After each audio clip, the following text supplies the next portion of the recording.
తుంగభద్రలో నూతన శకం ఆవిష్కృతమైంది. 51 కోట్లతో రూపుదిద్దుకున్న 33 గేట్లను 3 రాష్ట్రాల సీఎంలు ప్రారంభించారు. మరింత సమాచారం మా ప్రతినిధి లక్ష్మీప్రసాద్ నాడు తెలుసుకుందాం. లక్ష్మీప్రసాద్, చెప్పండి, దీనికి సంబంధించి పూర్తి వివరాలు. తుంగభద్ర జలాశయము ఉమ్మడి రాష్ట్రాల జలాశయంగా ఉంది.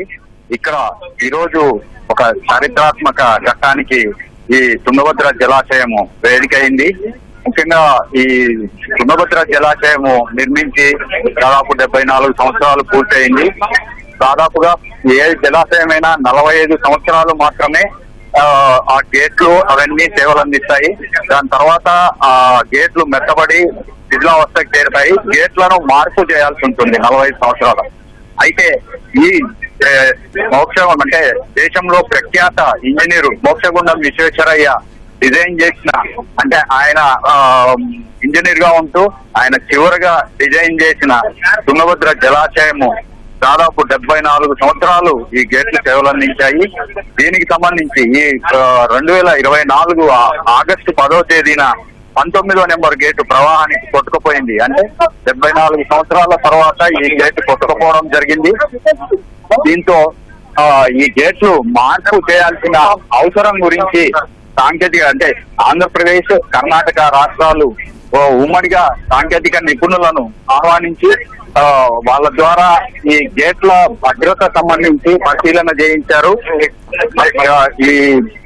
ఈ సందర్భంగా నిపుణుల కమిటీ ఈ గేట్లను తక్షణం మార్చాల్సిన అవసరం ఉందని, ఈ గేట్లను మారుస్తేనే తదుపరి డ్యామ్ భద్రతకు భరోసా ఇవ్వగలమని చెప్పి సిడబ్ల్యూసి అంటే సెంట్రల్ వాటర్ కమిషన్ నిపుణులతో పాటు ఇక్కడ రాష్ట్ర ప్రభుత్వ జలవనరుల శాఖ సలహాదారుడు కన్నయ్య నాయుడు ఆయన బృందము ఒక నివేదిక ఇవ్వడం జరిగింది.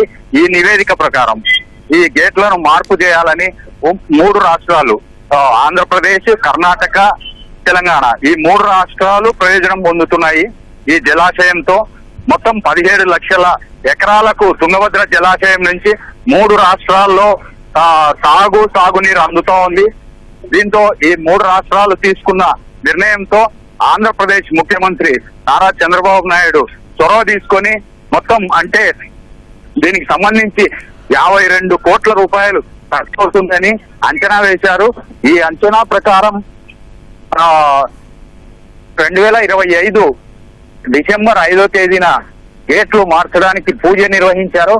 6 నెలల్లోపే, అంటే దేశంలో ఒక జలాశయానికి ఒక్క సీజన్ లో 6 నెలల్లోపే గేట్లు మార్చిన చరిత్ర తుంగభద్ర జలాశయానికే దక్కింది.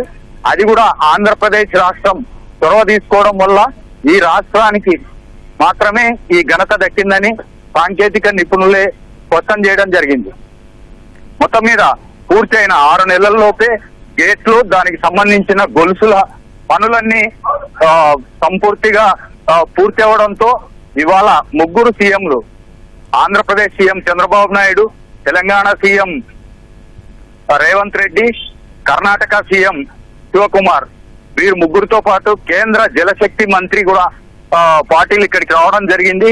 వీళ్ళు 4 ఈ గేట్లను ఉమ్మడిగా ఈ గేట్లను ఆవిష్కరించడం జరిగింది. ధన్యవాదాలు లక్ష్మీప్రసాద్.